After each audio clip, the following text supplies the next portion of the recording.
Hello friends, आज के इस वीडियो में मैं टोटल 3 टॉपिक्स को कवर करने वाला हूँ। काफ़ी इम्पॉर्टेंट होने वाला है ये video as a trading point of view.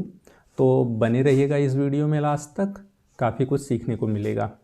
पहला जो मेरा डिस्कशन होगा कि जो फ्राइडे को मार्केट ने मूव दिया, वो मूव क्या एक फेक ब्रेकआउट था, जिसकी वजह से लोग ट्रैप हो गए। रिटेल ट्रेडर, काफ़ी लोगों को लॉस हुआ और काफ़ी लोग स्टॉप लॉस लेके निकले।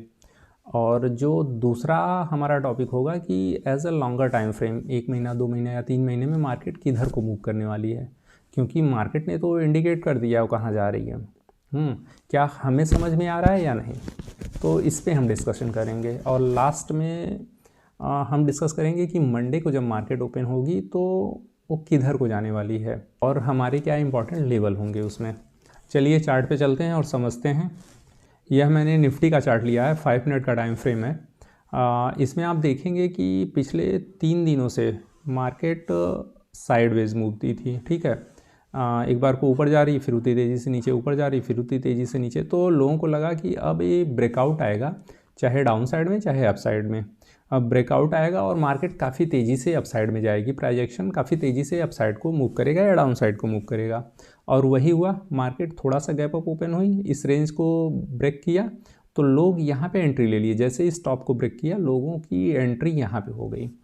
बट यहाँ पे जो हमसे गलती हुई कि हमने RSI को नोटिस नहीं किया। हमें लगा इस रेंज का ब्रेकआउट है, अब काफ़ी तेज़ी से मार्केट ऊपर चली जाएगी, और हुआ भी वही।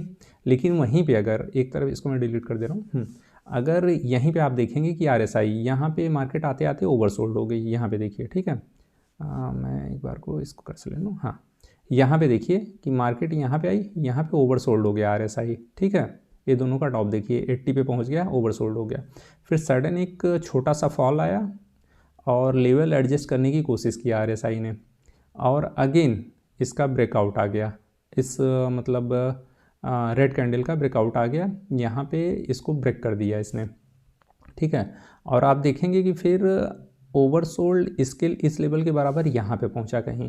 तो यहाँ तक तो इजी मूव था, कोई दिक्कत नहीं। अगर हम यहाँ पे एंट्री लिए और RSI की नॉलेज है हमें, तो यहाँ तक की तो मूव हमें मिल गई, करीबन 50-60 पॉइंट की मूव हमें ईजिली मिल गई। बहुत बड़ी मूव नहीं थी, बट थी, इतनी बड़ी मूव हमें मिल गई। हाँ, और अब इसके बाद यहाँ पे देखेंगे कि छोटी छोटी कैंडल बना के मार्केट अप साइड को मूव कर रही है, लेकिन RSI यहाँ पे फ्लैट हो गया और डाउन साइड को मूव करने लग गया।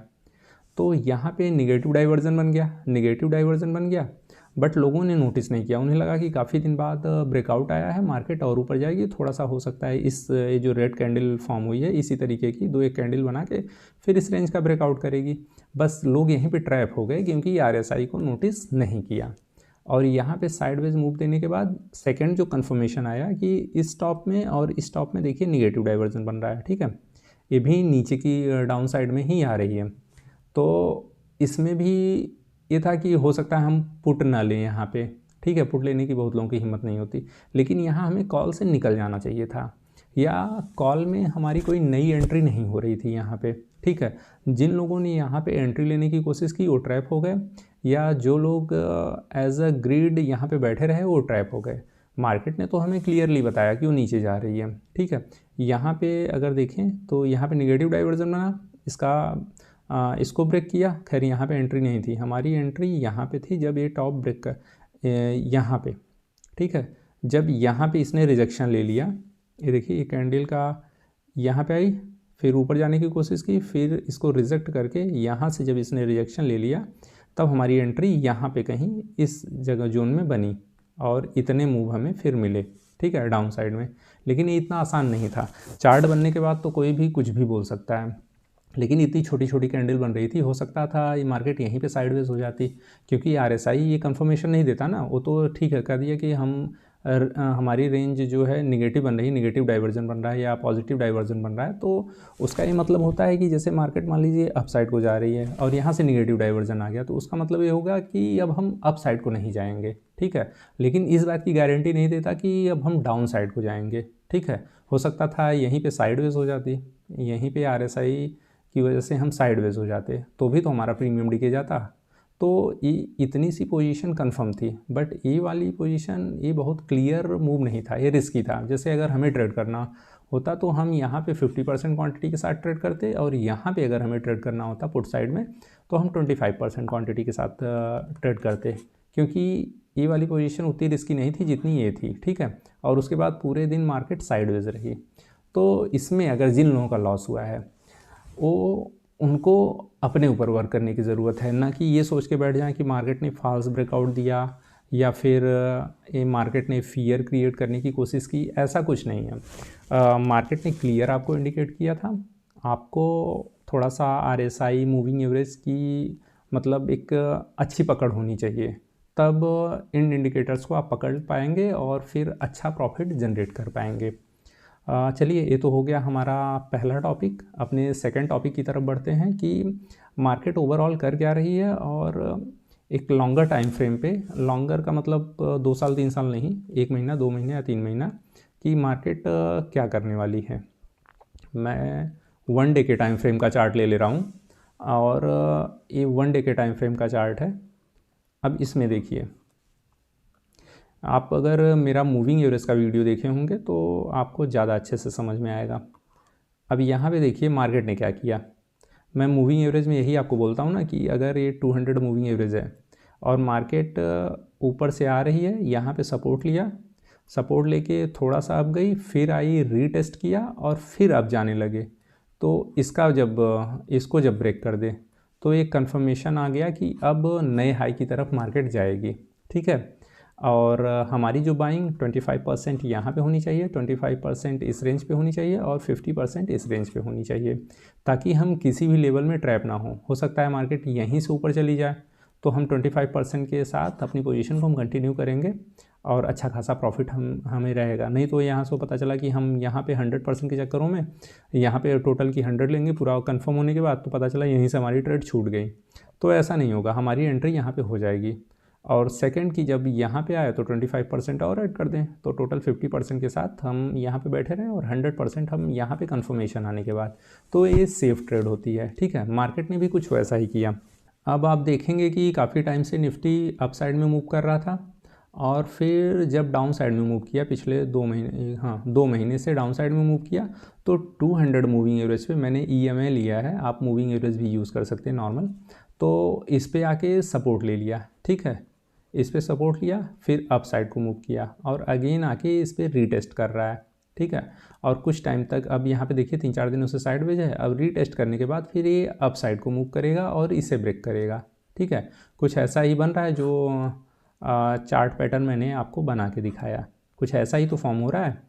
और इसमें क्या है कि अगर मैंने जो बोला था कि यहाँ पे 25% बाइंग होनी चाहिए एज ए इन्वेस्टमेंट पर्पज़, अगर 2-3 महीने का या 4 महीने का हम व्यू लेके चल रहे हैं तो 25% हमारी बाइंग यहाँ पे होनी चाहिए और 25% यहाँ पे होनी चाहिए। बट जिन लोगों की बाइंग यहाँ पे छूट गई वो यहाँ पे ले सकते हैं कि 50% हम बाइंग अपनी यहाँ पे कर लें, और उसके बाद जैसे ही इस रेंज का ब्रेकआउट आएगा इस टॉप का, तो हम जो बचा हुआ हमारा 50% इन्वेस्टमेंट अमाउंट है उसको हम यहाँ पे ऐड कर देंगे। कन्फर्मेशन हमें आ जाएगी कि ये मार्केट न्यू हाई की तरफ बढ़ रहा है, इस रेंज को ब्रेक करेगा, ठीक है। तो अभी जो लोग मूविंग एवरेज का मेरा वीडियो नहीं देखे वो जाके देखेंगे तो उन्हें ज़्यादा क्लियर समझ में आ जाएगा कि मैं क्या कहना चाह रहा हूँ। एक बार को मैं इसे रीटेस्ट करवा दे रहा हूँ पीछे के टाइम फ्रेम पे। अब यहाँ पे देखिए, यहाँ पे मार्केट बहुत तेज़ी से नीचे आई, ये इलेक्शन का था, वो न्यूज़ बेस्ड मार्केट थी, तो यहाँ पे आई और 200 मूविंग एवरेज पे सपोर्ट लिया, अप साइड को मूव कर गई। यहाँ पे आपको सिर्फ 25% बाई करने की अपॉर्चुनिटी मिली, हालांकि ये न्यूज़ बेस्ड मार्केट थी तो हमेशा ऐसा नहीं होता। अगेन आप देखिए यहाँ पे भी एक छोटा सा सपोर्ट लिया, फिर मार्केट अप साइड को मूव कर गई। उसके पहले देखिए 200 मूविंग एवरेज पे मार्केट आई, यहाँ से आई, ठीक है, और यहाँ पे सपोर्ट लेने की कोशिश की और फिर अप साइड में एक मूव आया, फिर डाउन साइड में आ गई यहाँ पे। अब यहाँ पे 25% बाइंग हमारी हो जानी चाहिए अपने डिस्कशन के अकॉर्डिंग।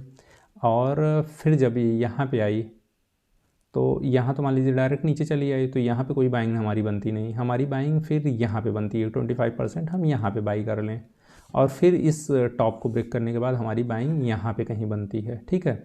तो ये थोड़ा सा लंबा हो गया था, अब इसमें थोड़ा सा पेशेंस चाहिए था क्योंकि 25% बाइंग हमारी यहाँ पे आई, ठीक है। इसलिए मैं बोलता हूँ ना कि मतलब अब देखिए उसके बाद 25% बाइंग लेने के बाद मार्केट नीचे चली आई, तो हमारा बहुत ज़्यादा इन्वेस्टमेंट अमाउंट इसमें ट्रैप नहीं हुआ। अगर हम 100% यहीं पे डिप्लॉय कर देते तो हमारा पैसा 1-2 महीने के लिए फंस सकता था यहाँ पे, ठीक है, और मार्केट और नीचे चली आई। तो यहाँ पे तो कोई इंडिकेशन हमें मिला नहीं। अगर RSI आप देखेंगे तभी हमें यहाँ पे ओवरसोल्ड का इंडिकेटर मिला, बट वो काफ़ी रिस्की था, तो सब लोग उसको ग्रैब नहीं कर पाते। बट अगर हम मूविंग एवरेज की सिर्फ बात करें तो मूविंग एवरेज ने हमें यहाँ पे बाई करने को बोला कि 25% आप यहाँ पे कर सकते हैं, ठीक है। और उसके बाद जैसे ही इस टॉप का ब्रेकआउट आया यहाँ पे, तो यहाँ पे हमारी 50% की बाइंग आई, ठीक है। ये तो रहा मूविंग एवरेज की इम्पोर्टेंस। अगर हम और पीछे चलें देख लें तो यहाँ पे भी आप वही देखेंगे, मार्केट आई यहाँ पे, प्राइस एक्शन यहाँ आया, सपोर्ट लिया, फिर अप साइड में मूव किया, फिर रीटेस्ट, फिर यहाँ पे स्टॉक को ब्रेक किया, नए हाई की तरफ बढ़ा। तो मूविंग एवरेज काफ़ी इंपॉर्टेंट होता है, मूविंग एवरेज की नॉलेज हमें होनी चाहिए। अगर मूविंग एवरेज को हम RSI से मैच करा दें तो हम बहुत ही बेस्ट ट्रेड ले सकते हैं।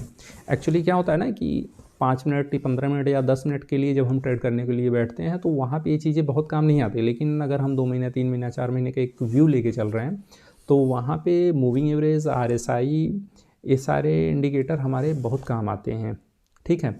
चलिए, ये तो हो गया मूविंग एवरेज का कि, और हमने एक व्यू देख लिया कि ओवरऑल 2-3 महीने में मार्केट किधर को जाने वाली है। अब जैसे कि सब लोग बियरिश होके बैठे हैं, ठीक है, कि मार्केट यहाँ से कंटिन्यूस 2-3 महीने से डाउन साइड में है और बियरिश होके बैठे हैं, लेकिन इस सडन कब ऊपर चली जाएगी किसी को भी पता नहीं चलेगा। चलिए हम अपने अगले टॉपिक की तरफ बढ़ते हैं कि मंडे में मार्केट कैसे परफॉर्म कर सकती है, क्या उसके इंपॉर्टेंट लेवल्स हो सकते हैं। उसके लिए हमें 5 मिनट के टाइम फ्रेम पे चलना होगा। ये रहा हमारा 5 मिनट का टाइम फ्रेम, और यहाँ पे अगर आप देखेंगे तो इस रेंज का ब्रेकआउट आ गया, तो अब ये रेंज तो हमारे लिए बेकार हो गई, ठीक है, अब इसका कोई यूज़ नहीं। अब हमारे लिए जो दूसरी रेंज बनेगी वो ये बनेगी, साइडवेज ओपन होके डायरेक्टली अगर नीचे जा रही है तो यहाँ तक आते आते ओवरसोल्ड हो जाएगा RSI, कोई ट्रेड नहीं बनती। हम क्या करेंगे, हम वेट करेंगे कि एक अप मूव आए और अपना ये लोअर ब्रेक करे। जैसे ही लो ब्रेक करेगा 60% क्वांटिटी के साथ हम पुट की पोजीशन कैरी कर सकते हैं। यहाँ पे डाउन साइड में हमें अच्छे मूव देखने को मिलेंगे। टारगेट हमारे पहला ये छोटा सा टारगेट, इसको ये छोटा सा, हाँ, इसको ब्रेक किया तो फिर यहाँ पे, और फिर इसके बाद प्राइस एक्शन देख के काम करेंगे, ठीक है। इसको हम नहीं कंसीडर करें तो ज़्यादा बेहतर होगा। इसको हम ना ही कंसीडर करें तो ज़्यादा बेटर होगा, क्योंकि अगर एक बार को ये इस रेंज को ब्रेक किया तो फिर बहुत तेज़ी से नीचे चली आएगी, ठीक है। तो हमारा पहला टारगेट यहाँ पे होगा, उसके बाद फिर प्राइस एक्शन देख के काम करेंगे, ठीक है। अब मान लीजिए कि यहाँ पे मार्केट ओपन होती है साइडवेज, और साइडवेज ओपन होने के बाद डायरेक्टली अप साइड को मूव करती है, तो अगेन कोई ट्रेड नहीं बनती, क्योंकि कहीं से भी प्राइस एक्शन यू टर्न ले सकता है, कहीं से भी ले सकता है। तो हम क्या करेंगे, हम इसके यू टर्न लेने का वेट करेंगे कि यहाँ पे यू टर्न ले लिया। अब मान लीजिए कि यहाँ पे आया, साइडवेज ओपन हुआ या गैप अप ओपन हुआ, यहाँ आया, यहाँ पे रिजेक्शन ले लिया तो 80% क्वांटिटी के साथ हम पुट की पोजीशन कैरी करेंगे। अगर यहीं से ले लिया तो 60% क्वांटिटी के साथ हम पुट की पोजीशन कैरी करेंगे। अगर इस साइडवेज जाता है, मतलब साइडवेज ओपन होके यहाँ जाता है और यहाँ से रिजेक्शन लेता है तो 60% क्वांटिटी, यहाँ से अगर रिजेक्शन ले लेता है, साइडवेज होके यहाँ तक जाता है और यहाँ से रिजेक्शन ले लेता है तो 80% क्वांटिटी के साथ पुट की पोजीशन हम कैरी कर लेंगे, ठीक है। अब मान लीजिए कि गैप अप ओपन हो जाता है बड़ा इसके ऊपर, ठीक है, गैप अप ओपन होके या साइडवेज ओपन होके इसके ऊपर सस्टेन कर जाता है। अगर सस्टेन कर जाता है तो अगेन RSI आपका यहाँ तक अगर इसके अंदर है, ठीक है, तब तो थोड़ा बहुत ऊपर जा सकता है, लेकिन अगर RSI यहाँ पे ऑलरेडी 80 पहुँच गया है तो बहुत बड़ी मूव फिर देखने को नहीं मिलेगी, तो फिर हम ट्रैप हो सकते हैं। तो उसमें क्या होगा कि हम इस टाइप के कुछ मूव का वेट करेंगे, जैसे कि यहाँ पे हुआ था, और इसका ब्रेकआउट आए तो हम 30% क्वांटिटी के साथ कॉल की पोजीशन कैरी करेंगे, क्योंकि बहुत बड़े मूव यहाँ पे नहीं मिलने वाले रहेंगे फिर हमें। अब मान लीजिए कि गैप अप यहीं पे कहीं ओपन हो जाता है तो फिर तो 100% क्वांटिटी के साथ पुट की पोजीशन कैरी कर लेंगे 70 का स्टॉप लॉस लगा के, फिर यहाँ से हमें बड़े मूव देखने को मिल सकते हैं। और जो ज़्यादातर हमारी बायसनेस है कि साइडवेज ओपन होके या थोड़ा सा गैप अप ओपन होके नीचे आएगी मार्केट, और बहुत बड़ा अगर गैप डाउन ओपन हो गया, मान लीजिए यहाँ कहीं या यहाँ कहीं, तो मार्केट ओवरसोल्ड रहेगी। फिर ये RSI आपको कुछ यहाँ मिलेगा, ठीक है। अब यहाँ मिलेगा तो ये अपना लेवल एडजस्ट करने अंदर आएगा। तो मान लीजिए यहाँ पे ओपन हुआ तो 80% क्वांटिटी के साथ हम कॉल की पोजीशन कैरी करेंगे, 100 पॉइंट एटलीस्ट हमारे टारगेट होंगे, ठीक है। और यहाँ कहीं मतलब अगर छोटा मोटा हो जाता है यहाँ कहीं, तो भी हम 60% क्वांटिटी के साथ कॉल की पोजीशन ही कैरी करेंगे यहाँ पे। और फिर कुछ इस तरीके का मूव बनेगा, या फिर मार्केट ऊपर जाएगी, अपर प्राइस यहाँ से रिजेक्शन लेके आती है तो पुट की पोजीशन बनेगी, वो हम फिर प्राइस एक्शन देख के काम करेंगे। अभी हम सडन कोई डिसीज़न नहीं लेंगे, ठीक है। ये तो रहे हमारे कल के लेवल्स। वीडियो अच्छे लगे हो तो लाइक कर दीजिए।